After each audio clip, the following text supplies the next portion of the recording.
Lord, ito na, malapit na yung Christmas. Baka pwede mag-wish? Pwede mag-wish ng isang Jungkook naman sa life, ganun. We-wish ko sana na mayroong Pinoy version ni Jungkook, pero parang hindi ata mangyayari yun. So si Jungkook na lang talaga, please. Lord, I promise wala ako sa naughty list ni Santa.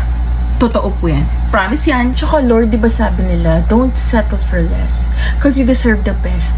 And John Jungkook is one of the best. Kaya naman feeling ko sa dami na pagdaanan ko this year, deserve ko naman ng isang Jungkook sa life. Diba Lord? Diba?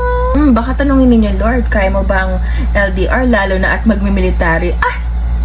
Don't test me, Lord. Sanay na sa waiting to. Mga lalaking hindi ko nga deserve, inihintay ko dati. Ito pa kayang alam kong deserve na deserve ko. Si Jungkook.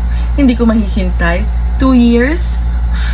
Sisiw lang yan. Kayang-kaya yan, Lord. So, Lord, don't worry kasi last month naman na. Eto na, magpapakabait talaga ako.